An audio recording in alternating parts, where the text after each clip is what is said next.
Le saviez-vous, dans les églises orthodoxes, il peut exister de 1 jusqu'à 33 dômes. Découvrons ce que ça signifie. Bonjour et bienvenue dans cette nouvelle vidéo. Aujourd'hui, j'aimerais vous parler de la signification de la quantité de dômes dans les églises orthodoxes. Si vous aimez ce genre de vidéo, mettez s'il vous plaît les pouces en l'air, c'est très important, mettez-les maintenant. Abonnez-vous à ma chaîne YouTube si ce n'est pas encore fait, suivez-moi sur mes réseaux sociaux. Et sans plus tarder, nous commençons à apprendre ce qui signifie différentes quantités de dômes d'églises orthodoxes. Le saviez-vous, selon la tradition orthodoxe, une église peut avoir de 1 jusqu'à 33 dômes. Le nombre de dômes n'est pas choisi au hasard.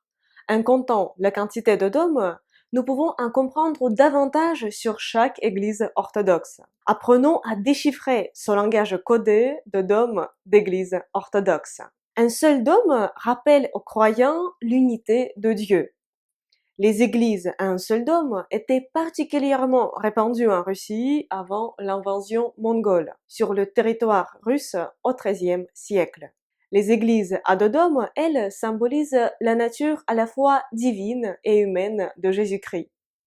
Les églises à deux dômes sont aussi assez rares. Les trois dômes renvoient à la Sainte Trinité, le Père, le Fils et le Saint-Esprit, égaux ayant la même substance de divinité. D'ailleurs, quand les Russes orthodoxes se signent, cela évoque également la Sainte Trinité.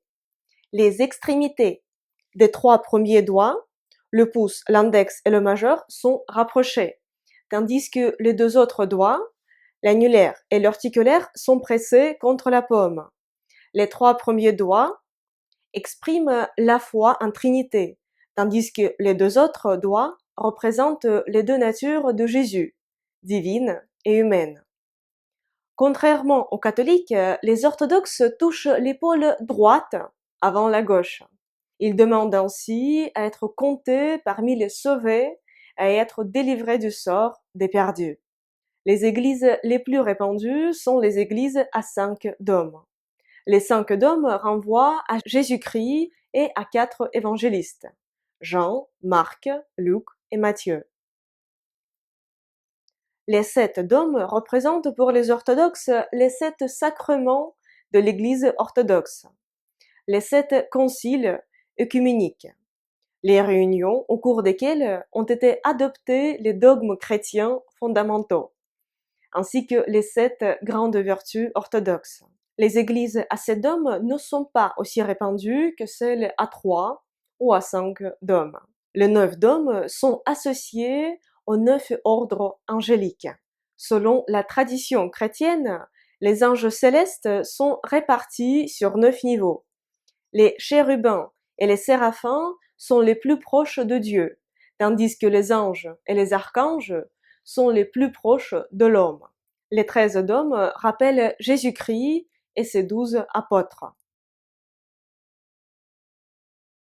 Les 25 dômes renvoient à la glorification de la Vierge Marie par les 25 prophètes de l'Ancien Testament, ainsi qu'à la vision des 25 trônes célestes. Les 33 dômes font penser aux 33 années que Jésus-Christ a passées sur terre. Les églises à 33 dômes sont très rares, comme celles à 25 dômes. L'architecture russe connaît également les églises à 11 et à 15 dômes, mais ce sont plutôt les exceptions. Maintenant, vous connaissez la signification du nombre de dômes sur les églises orthodoxes. Écrivez s'il vous plaît dans les commentaires de cette vidéo quel est votre nombre préféré de dômes sur les églises orthodoxes. Merci beaucoup d'avoir regardé cette vidéo, j'espère qu'il vous a plu.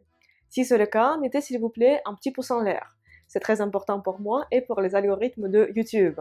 Abonnez-vous à ma chaîne YouTube et suivez-moi sur mes réseaux sociaux parce que je publie tous les jours du contenu sur le russe ou sur la Russie. Si vous voulez aller plus loin dans l'apprentissage du russe, je vous invite à aller dans la description de cette vidéo où j'ai ajouté des liens vers mes cours supplémentaires de russe. Je veux également remercier les personnes qui soutiennent mon travail, qui soutiennent la création de nouveaux cours de russe par PayPal. Спасибо большое. Grâce à votre aide, j'ai la possibilité de publier les cours de russe plus souvent et d'améliorer leur qualité. Si vous aussi, vous avez l'envie et bien sûr la possibilité de me soutenir, je vous serais très reconnaissante si vous faisiez un petit don sur mon compte de PayPal. Le lien se trouve dans la description de cette vidéo. Et moi, j'espère vous retrouver très bientôt dans une prochaine leçon de russe sur ma chaîne YouTube ou sur mes réseaux sociaux. Et pour l'instant, je vous dis до свидания. Au revoir.